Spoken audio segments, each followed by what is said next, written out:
talk about just this. So with that, today, I know there's a lot of news. I will open it up to take your questions, and we're going to start, as always, with our new media seat, the great Michael Graham from Inside Sources. Thank you for being here, Michael. Thank you for having us, and thanks from our 200 newspaper partners around the country. So you mentioned gas. We didn't mention natural gas. And back where you live, your friends and family are paying among the highest prices for natural gas to heat their home and for electricity generation, the #1 source of power across New England. The cheap gas is in Pennsylvania. The two highest places to buy gas in the country, New York City and Boston. The problem is the blue states will not allow the gas to travel to produce electricity or to reach customers. When President Trump first came back in office, there was some talk, him and Governor Hochul in New York possibly reaching a deal. When will consumers in the Northeast feel relief from President Trump's energy policies, and what can he do about state objections to expansion of infrastructure? Then I have a quick follow-up. Sure, absolutely. Well, the president has promised all Americans across the country, and in particular in the Northeast, where we do face much higher costs of electricity and of energy, unfortunately, because of the Democrat policies in the area. From the federal government's perspective, the president and the National Energy Dominance Council, Secretaries Wright and Burgum, are doing all we can when it comes to federal permitting. The drill baby drill agenda is obviously underway. The president has made a huge push for more fossil fuels in this country. You look at what he did last week with respect to coal. Coal truly keeps the lights on in this country. We learned that in the recent winter storms. However, there's only so much that can be done at the federal level. That's why the president has called on blue state governors to participate in this energy dominance agenda, including governors in New England and the Northeast, by contacting Governor Hochul directly to get this Constitution pipeline underway. This is not only going to bring down the cost of energy in the Northeast, it's also going to support job growth and energy affordability and more opportunity for workers in the Northeast. And I just have a quick statistic here on energy that I found fascinating, and it's obviously true because I'm saying it up here. Red states with Republican legislatures currently enjoy lower average retail electricity prices than blue states with Democrat legislatures. And that's exactly why the president is calling on all blue state governors across New England and the Northeast to get on board. Let's bring prices down for all Americans, whether they live in a red or a blue state. So right down the street from your alma mater, San Antonio College, you talk about building an ICE facility that's causing a lot of political agita in New Hampshire, and for the Republican governor, Kelly Ayotte. Seems to be some miscommunications argued on both sides. Even Republican supporters of Trump who live in the town say, we're not sure we want this. What's your message to the folks in New Hampshire about this proposed ICE facility? The message is that illegal immigration, while the border is secure, is still a problem across our entire homeland. And the previous administration allowed nearly 20 million illegal aliens from countries all over the world into our country. And the president and Secretary Noem have done a phenomenal job at deporting. Nearly 3 million illegals have left the country either through deportation or self-deportation over the past year. But obviously, there are a lot more illegal alien criminals left in our homeland. That includes in New England. There are many within our communities in New Hampshire, in Maine, and definitely in Massachusetts and in the Boston suburbs that need to be arrested, detained, and deported back to their home countries. And so the president and Secretary Noem, and I know ICE, are engaged with local governors across the whole country, including in New Hampshire, to open more detention facilities. This is an unfortunate consequence of the previous administration's border invasion that the president has thankfully put a stop to, but of course we still need to grapple with the illegal alien criminals who are here, and that requires more detention space. Thank you, Michael. John. Garrett. On Iran, I'm not asking you for like military secrets here, but can you share? Know I would be so unwise. Unless you want to give them. Can you share a little bit about the president's thinking on whether or not to strike Iran, who he's talking to, what information he's consuming, and why a strike might be necessary on a nuclear program he says was obliterated by the last U.S. strike? Well, there's many reasons and arguments that one could make for a strike against Iran. The president had a very successful operation as commander-in-chief with Operation Midnight Hammer, as you know, as you just said, totally obliterated Iran's nuclear facilities. The president has always been very clear, though, with respect to Iran or any country around the world, diplomacy is always his first option, and Iran would be very wise to make a deal with President Trump. and with this administration. He's talking to many people. Of course, his national security team, first and foremost, and you know who the members of that team are. And this is something, obviously, the president takes seriously. He's always thinking about what's in the best interests of the United States of America, of our military, of the American people, and that's how he makes decisions with respect to military action of any kind. And on the flip side of that, he's got the State of the Union speech next week. If he is going to take military action, does the administration believe it's important to sort of convince the American people, sell the American people? Will we hear something about that in the State of the Union to make the case for why something like that might be necessary to risk American lives? Look, again, I'm not going to engage in a hypothetical. Good try, Garrett, but you can't catch me there. I will say, with respect to the State of the Union, you'll be hearing more about what is to come from the president's speech very soon at the appropriate time. It is going to be a very good and powerful speech, so everyone should tune in. Ed. Karoline, thank you. I got two questions for Sure. you. About Independence Hall in Philadelphia, the administration's decided to appeal a judge's ruling that in essence was trying to put the slavery displays back, arguing that the federal government believed it had the power to disassemble and disassemble historical truths when it has some domain over historical facts. The judge said it does not. The administration said that you were planning to put up updated interpretive materials and provide a fuller account of the history of slavery at Independence Hall. What more was the administration, or is the administration, planning to add? I'm not familiar with this specific instance, Ed, to be honest with you, but I will check in with the appropriate people who are overseeing this, and we'll get you a more firm answer. One other question. Then, yesterday, in his statement about Jesse Jackson, the president said, despite the fact that I'm falsely and consistently called a racist by the scoundrels and lunatics on the radical left, Democrats all, it was always my pleasure to help Jesse along the way. Where or when does the president believe he's been falsely called racist? You're kidding, right? No.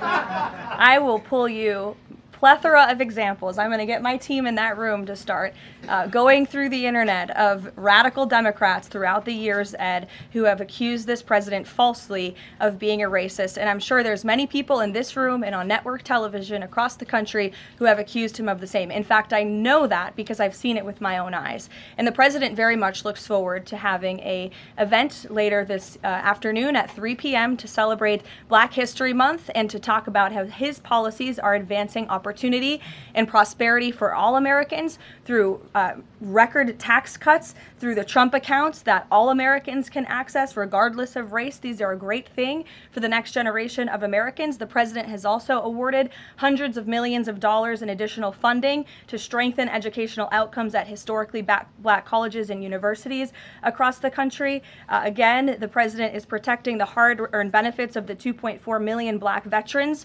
who honorably served in our nation's armed forces by reducing the backlog of veterans waiting for their VA benefits and for their home loans through the Department of Veterans Affairs. So there is a lot this president has done for all Americans regardless of race, and he has absolutely been falsely called and smeared as a racist, and I'm happy to provide you those receipts, and we gladly will right after this briefing. Jennifer, go ahead.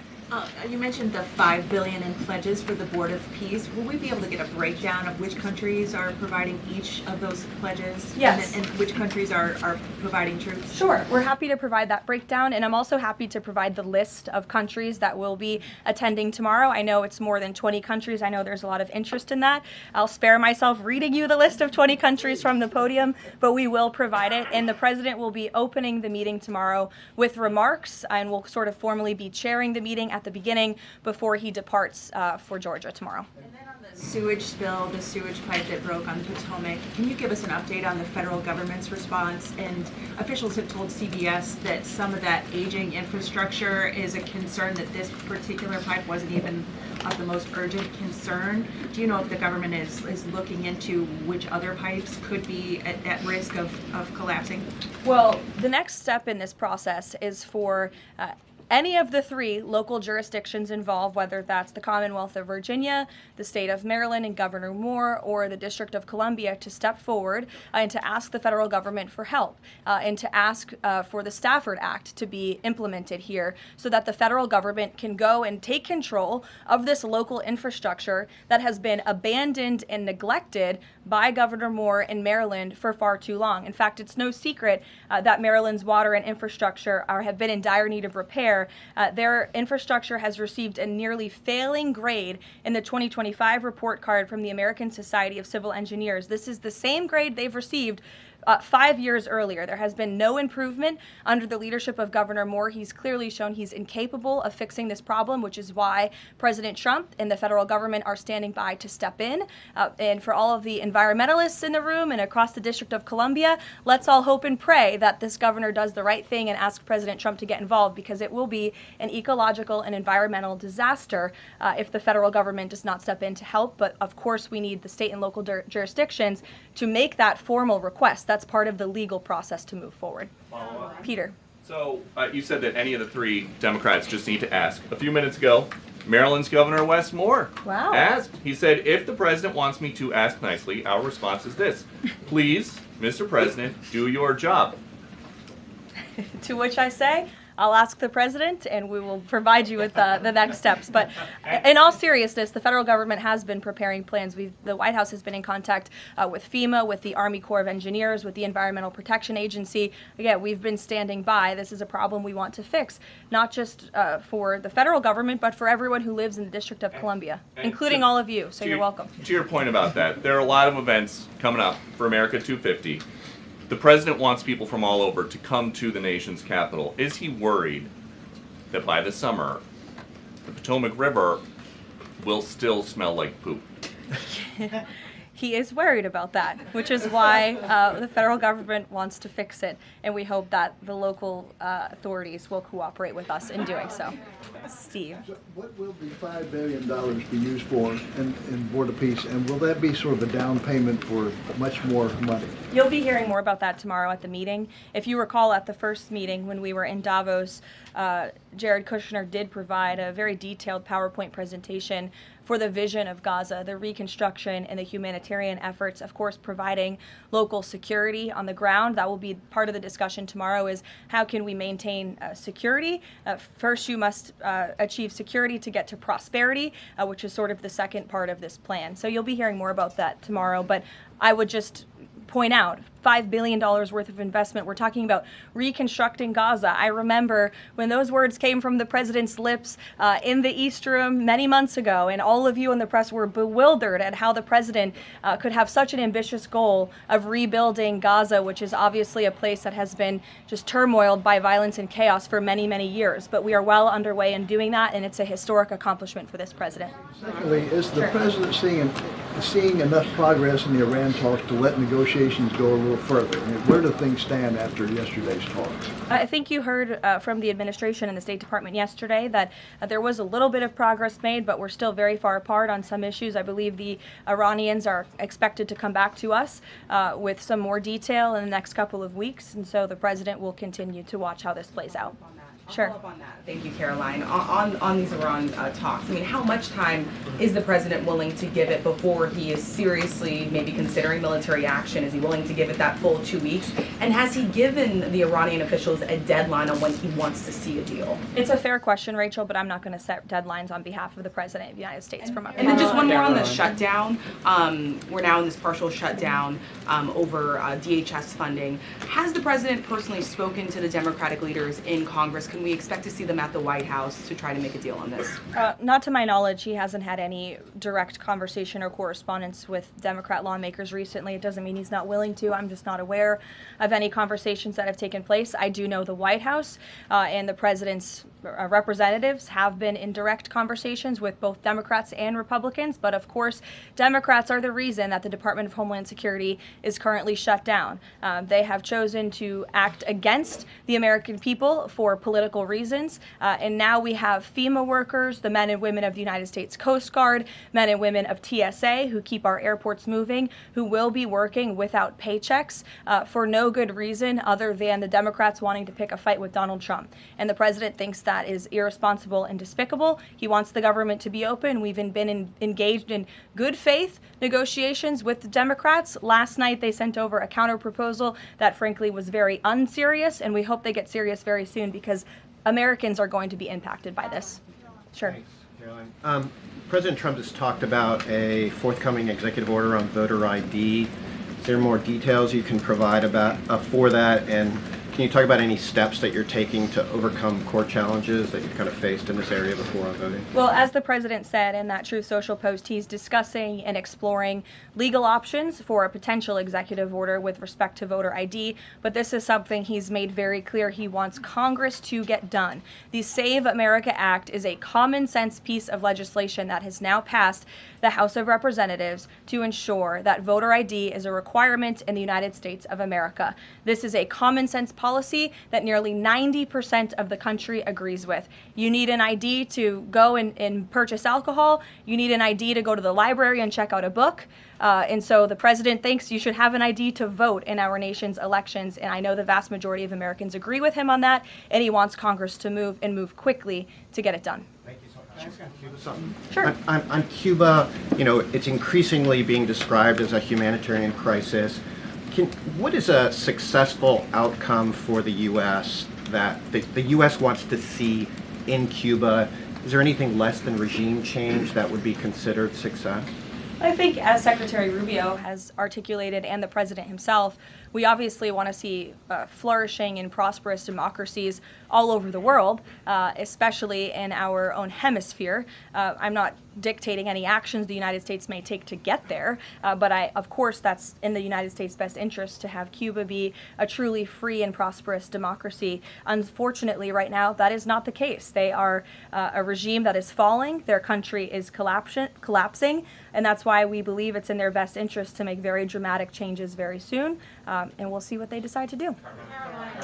Sure. Thank you so much. Following up on Gaza, this $5 billion, who exactly will be in charge of managing this money? Would that be the president himself making the final decisions on how these funds are spent? It will be the Board of Peace, which the president is, of course, the chairman of, but all of the member parties, I believe, will have votes on the funding. And then, of course, there is that technocratic layer underneath the official Board of Peace with the member countries that will be making decisions as well. So if you just go back and look at the first event that we had where we sort of unveiled the structure of the Board of Peace, that structure remains in place, and they'll be overseeing the funds that will be announced tomorrow for their reconstruction and humanitarian efforts. Sure. Another question on that Board of Peace announcement. You mentioned there will be the announcement of who comprises that International Stability Force. How soon will that force be deployed? And have all of the regional partners, all of the regional countries signed off on the makeup of that force? I don't have a timeline for you today, but again, I'm sure you'll hear more about this tomorrow. So you'll join us at the event. Deanna. Thanks, Caroline. Two questions. Sure. First, the president has talked a lot about housing affordability, and several countries that are facing housing shortages, including Canada, for example, have imposed a ban on non-citizens, like foreigners, from buying their houses. Do you know if that's a strategy that the president would be willing to deploy? Well, first of all, the president is obviously committed to deporting illegal aliens from our country and those who are not lawfully present in the United States, which he has done at a record pace, which has led to the falling of rents, as I pointed out in my opening remarks. Secondly, the president has recently announced that he is fighting for a ban on institutional investors and Wall Street billionaire corporations from buying up single-family homes that should be lived in his opinion, by American families. We know this is going to have a remarkable impact on the housing market and on prices and supply and demand for the American consumer and the American family. And then thirdly, the president is also expediting permitting as fast as we possibly can to build more homes, to increase supply, to obviously bring down the cost of home ownership and purchasing homes for the American people. And then also, as I mentioned as well, we do see mortgage rates falling. So all of this is combining to make housing more affordable in this country. There's still a lot more to do. The president is still digging his way out of the mess that was created by Joe Biden's administration in jacking up mortgage rates and jacking up housing costs. But we do see very positive trends in this direction. And the president wants the United States to be a nation of owners, not renters. He wants families to live in homes, not institutions and big corporations. Michael. Ukraine, Caroline. Secondly, on Ukraine, Sure. yesterday Zelensky said in an interview that he says that it's not fair that the president is saying that Ukraine has to make concessions. He's saying this publicly, and not Russia. Has the president seen these comments? And when the president says that Ukraine has to make concessions, is he referring to giving up Donbass? I think the president would respond to that by saying he does not think it's fair that thousands of Ukrainians are losing their lives, and Russians too, in this deadly war. And that's why the president and his team have committed a tremendous amount of time and energy in bringing this war that is very far away from the United States of America, but nevertheless, this is a president of peace. And so he's committed a tremendous amount of time and energy to bringing this war to an end. Just yesterday, there was another round of trilateral talks between the U.S., Russia, and Ukraine. There was meaningful progress made in both parties. Both sides agreed to update their respective leaders and to continue to work towards a peace deal together. So there will be another round of talks in the future, but I think the president views this entire situation as very unfair, not just for Russians and Ukrainians who have lost their lives, but also for the American people and the American taxpayer who were footing the bill for this war effort before President Trump put a stop to it. And I would just remind everyone around the world that the United States is still selling weapons to NATO that are then being sent to Ukraine in their defense of their freedom in their borders. Michael. Caroline, Russia is reportedly joining Iran for joint naval exercises in the Gulf of Oman this week. Has the president issued any kind of warning to Russia or even China not to involve itself if the U.S. decides to strike Iran? Not to my knowledge, no, or not that I would dictate from this podium. I wouldn't reveal the president's private conversations with world leaders. With respect to that, again, when it comes to Iran, the president has a decision to make, and he will do that, and I'm not going to broadcast what that decision may be ahead of him. President Barack Obama, Caroline, was recently asked if aliens are real. He says they're real, but he hasn't seen them. The president's daughter-in-law, Lara Trump, told Miranda Devine of the New York Post that the president has a prepared speech on this issue that he prepares to deliver at the right time. Is that true? And does the Trump administration believe aliens are real? Well, a speech on aliens would be news to me. That sounds very exciting, though. I'll have to check in with our speech writing team. And that would be of great interest to me personally, and I'm sure all of you in this room, and apparently former President Obama, too. So we'll keep you posted on that. Tyler. The White House has touted an unprecedented amount of cooperation with counties in Minneapolis after the negotiations with Tom Homan. Are those written or verbal deals with the sheriff? How many have agreed to cooperate on immigration enforcement who previously refused to do so?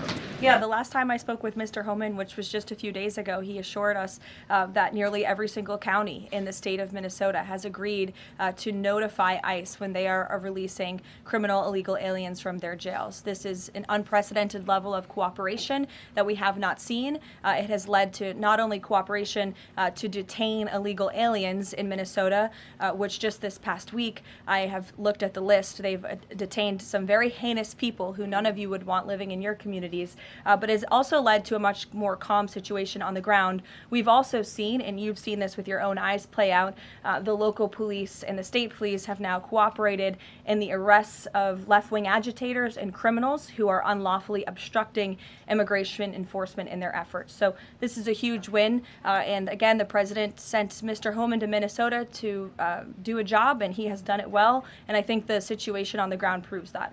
Are those like written agreements that they've been signed by various officials in the state? These are agreements that have been made by state and local officials in the federal government, and we are seeing that cooperation play out every single day. These counties are notifying ICE when they are releasing criminal illegals from their jail, and we do know that they are arresting left-wing agitators who are unlawfully impeding law enforcement. There's video to show that. Show it yourself. You can view it with your own eyes. John. Thank you, Caroline. You mentioned two things, DHS closed and the SAVE Act IDs. Both of these could get solved in 15 minutes if Senate Leader John Thune simply got rid of this phony 60-vote cloture rule and got 51 votes, and that would be the end of it, because everyone in this room knows if the Democrats take over, they'll get rid of that rule in 90 minutes. They already tried it one time, and the two Democratic senators that stopped it are no longer there, Manchin and Sinema. President Trump is backing a lot of these senators for re-election, and yet they will not get rid of the 60-vote cloture rule, which is holding everything up. What is the president's position on John Thune in the Senate finally getting rid of this so this legislation can get moved? Well, the president has a good relationship with Senate Majority Leader John Thune. They keep in very close contact, and they work together all of the time. I hear your passion in your voice, and I know it's shared by many Americans across the country, including the president himself. He wants to see the SAVE Act voted, and he's expressed that both publicly to all of you, the American people, but also privately in his conversations with Senate Majority Leader Thune and many other members of Congress as well. Yes, Rav, go ahead. Good to see you. So J.B. Pritzker just recently signed the bill. The law went into effect in January, and it's supposedly going to allocate about $2.5 billion to illegals to go to college and financial aid in the state of Illinois. What is the White House's reaction to this? Illinois is already, by 2027, they're supposed to have a $3 billion deficit.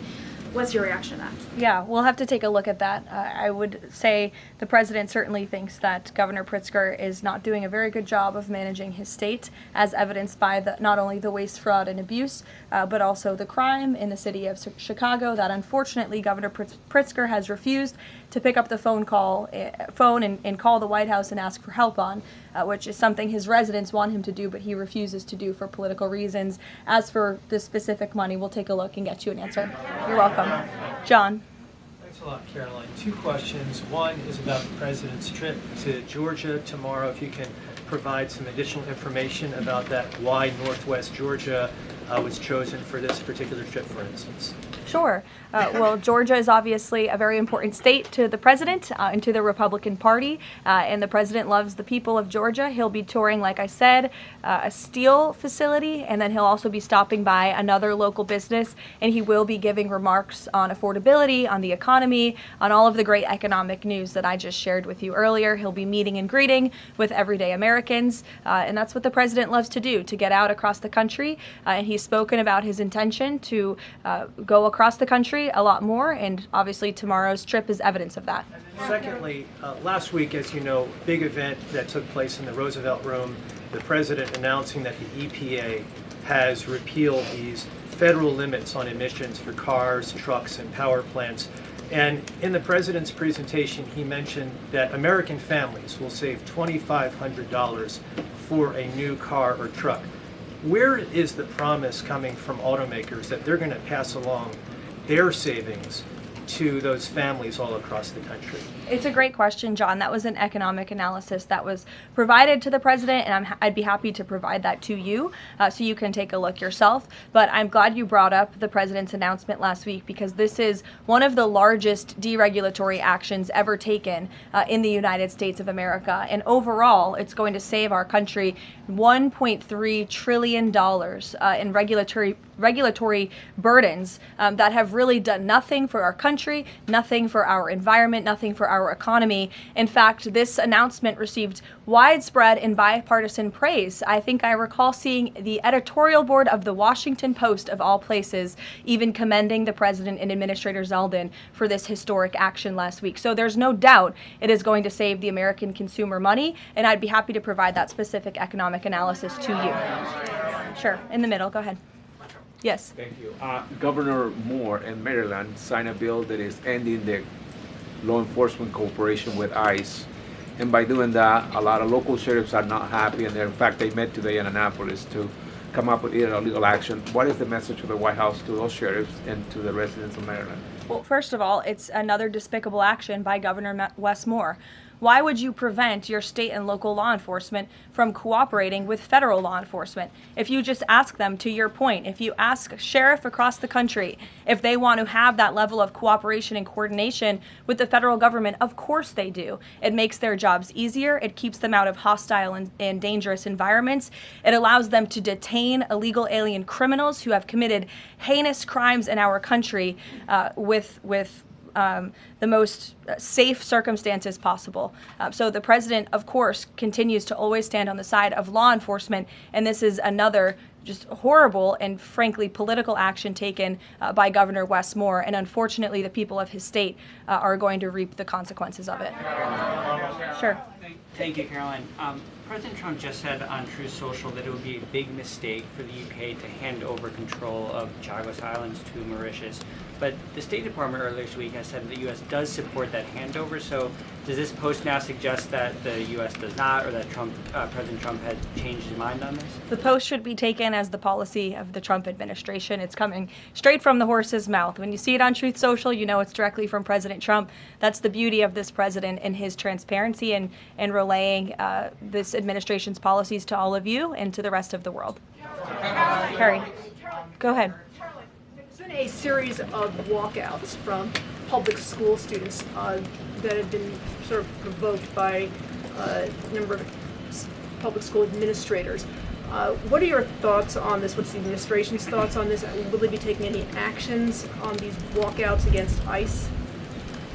Look, I think obviously the president and the administration support the First Amendment rights of all American citizens, and if they're peacefully protesting, then that's their constitutional obligation and right and responsibility to do so. Of course, the administration also wants to see American school children in school learning and educating, and I think it does speak to the left-wing bias that is unfortunately very present in our nation's public school system, and it's something that Secretary McMahon has been working very hard to root out of our public school system by ensuring that local governance and local control takes place over our nation's public schools, and that parents and educators closest to students have a greater say over curriculum and academia in our country.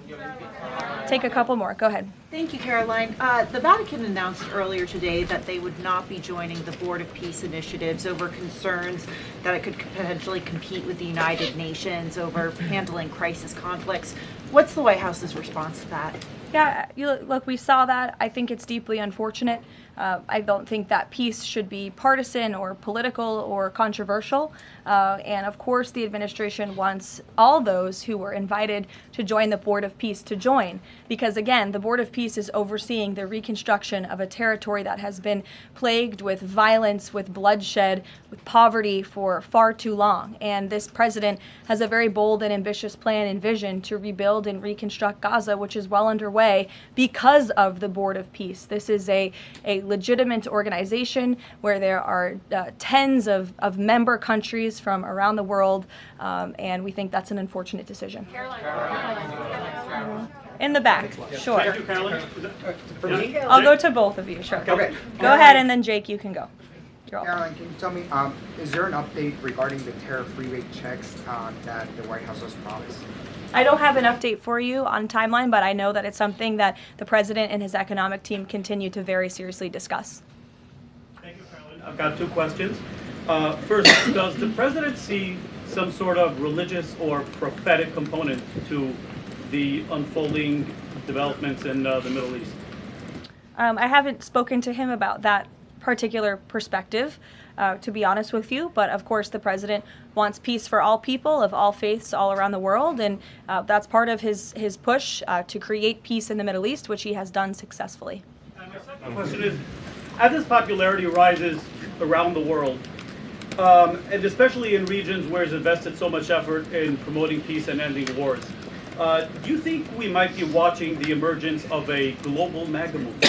Is this something that the president has discussed at all? Well, I don't know, Jake, but I sure hope so. Take a couple more. Go ahead. Sure. I wanted to ask you about Iran.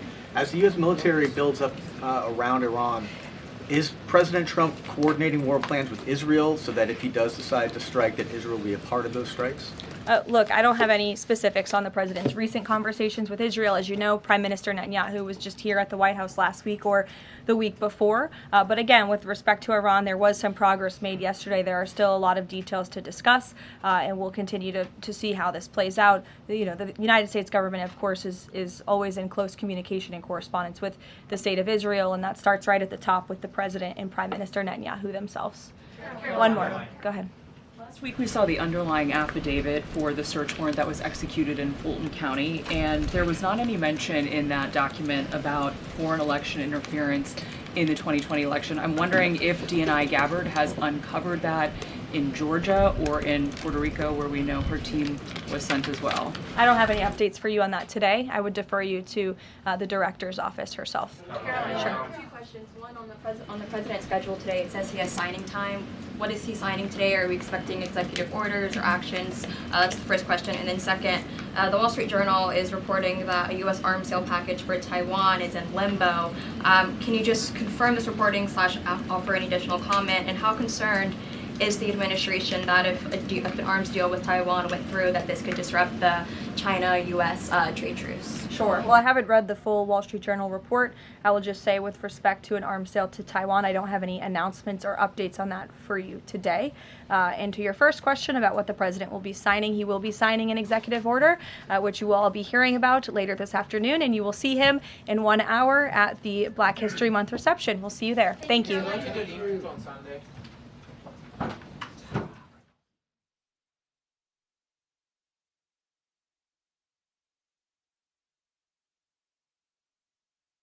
If you like this video, then like, share and subscribe to Mirror Now.